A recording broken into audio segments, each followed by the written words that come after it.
So let's move on to UFC 314, Saturday night's pay-per-view going down in Miami, Florida.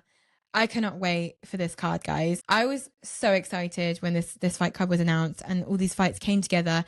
Even though we got Prates, Jeff Neal cancelled, honestly, it's a really good card. So to get things kicked off, obviously we've been informed that the announcement team for UFC 314, as usual for a big pay-per-view like this one that's going down in the United States, we've got John Anik, DC, Daniel Cormier, and of course the legend Joe Rogan coming in to commentate this huge card. And we have guest commentator none other than Dustin Poirier coming in, because obviously seeing as he's at the tail end of his career, he's getting a bit more presenting and commentating work, and I love to see it. So we have a great card for you guys on Saturday. I'm just going over the main card, of course. You know, as always, I give my opinion and the rest we'll see in the octagon on Saturday. First fight on the main card, Nikita Krylov versus Dominic Reyes. So this fight is going to be very competitive. Dominic Reyes, who is very much a pressure fighter, he likes getting the dominating victories in the start of his fights. Dominic Reyes, who has 14 victories to 4 defeats, and his opponent Nikita Krylov with 30 victories and 9 defeats, both very dangerous guys. I'm going to put the victory on Dominic Reyes. I think Dominic Reyes is going to come back into the win column via late stoppage or decision. This fight, guys, let me go back and get my glasses. Because even though Prates from the Fighting Nerds is not going to be fighting on Saturday, Jean Silva is still fighting, guys. So this is still appropriate. Hang on. Right, there we go. How do I look?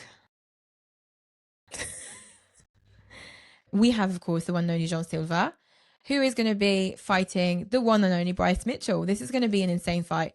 A lot of the Fighting Nerds, of course, are predicting a KO victory for Jean Silva. I'm also predicting, funnily enough, a KO victory for Jean Silva. I'm not saying that Bryce Mitchell will lose this fight easily. I just think Jean Silva is that much better. So we'll see how that goes down. But both guys are very angry at each other. Both guys don't like each other. Both guys have a similar record as well. Bryce Mitchell with obviously 17 victories to 3 defeats, and Jean Silva with 15 victories and 2 defeats. So very similar records. Both guys are very, very dangerous. So can't wait to see what that's going to come out as and what's going to happen.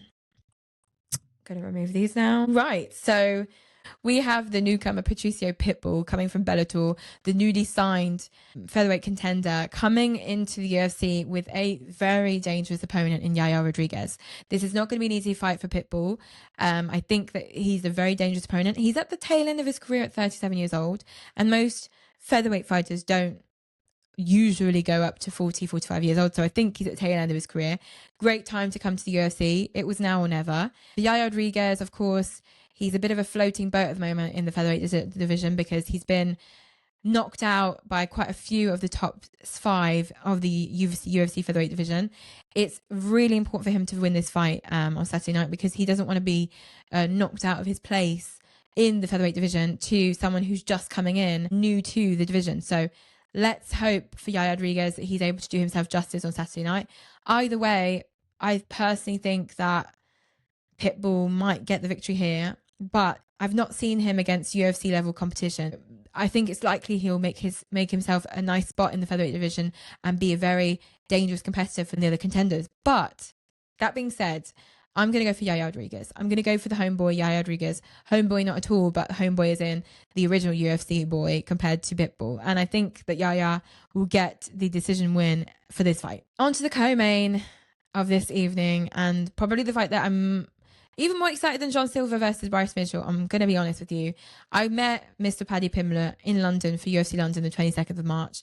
I was able to, if you guys watched my UFC London Storytime / vlog video, I was able to even ask Michael Venapage and Paddy Pimblett a few questions at the UFC Q&A before the ceremonial weigh-ins for UFC London. And that was a great experience. And Paddy Pimblett's always a laugh, and he's a very, very cool guy, actually. So he ticks all the boxes. He's a cool guy. He's one for a laugh. He has a great accent. I love Liverpudlian accents. And I love also that he is getting better and better. And he doesn't rest on his laurels. He recently, on UFC Embedded's first episode for this week's Fight Week, he explained that having his daughters, his 2 twin daughters, come into his life wasn't, as for some fighters, a distraction for him. It was a real motivation for him. And when he goes to training, he works even harder because he knows he's got more mouths to feed. So I'll win every fight. I need to win for my daughters, for my girlfriend.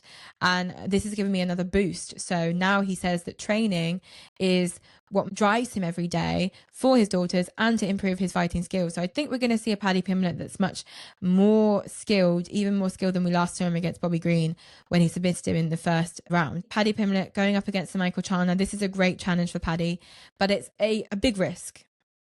And I'm saying that just simply because Paddy Pimblett has plans, obviously, to move up in the lightweight division. He wants a fight against the current champion. Who that will be in the next few months, we don't know. In any case, if he does not beat Michael Chandler will therefore be the gatekeeper holding Paddy Pimblett back from advancing in the lightweight division. He'll have to have another fight against another top-ranked lightweight contender or another fight against Chandler in order to break into the top 5. I think, honestly, that Paddy must win this fight. For Michael Chandler, this is a win-win situation. He is fighting someone who is blockbuster, money making, and a real fan favorite in Paddy Pimblett.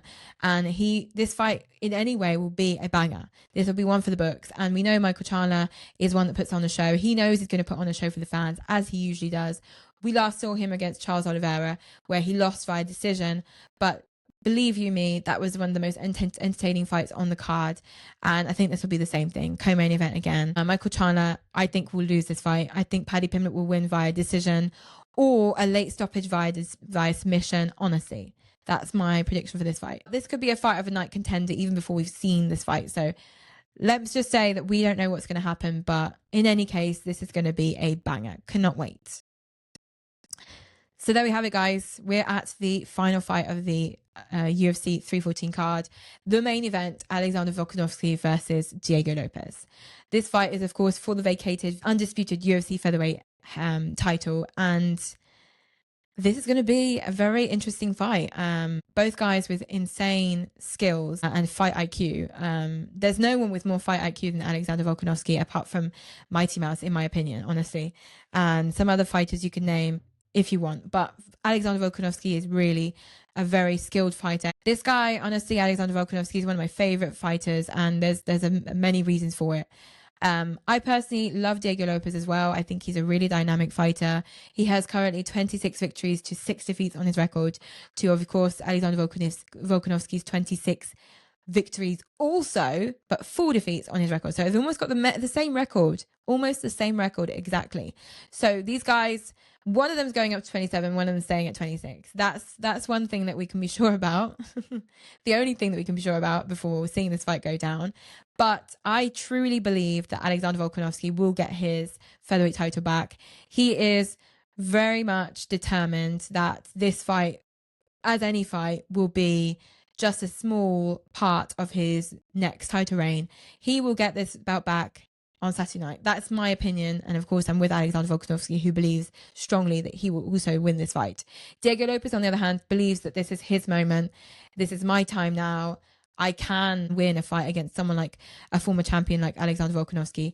And I believe him when he says things like that. I just think he's not ready yet, honestly. That's my opinion, honestly, humbly. I think we're going to see one last run from the Aussie, who has always put on a good show with a great attitude, a great sportsman, and a well-deserving champion. He's always been. I think we'll see him defend his belt many, many times. And I think initially, of course, on Saturday, he will win his belt back. So that's my opinion. What do you guys think? Is Diego Lopez ready for the UFC featherweight title? Is he ready to beat the likes of a former champion like Alexander Volkanovski? Or do you believe, like me, that Alexander Volkanovski will come out with the victory in this huge event, UFC 314 in Miami, Florida? Let me know in the comments down below.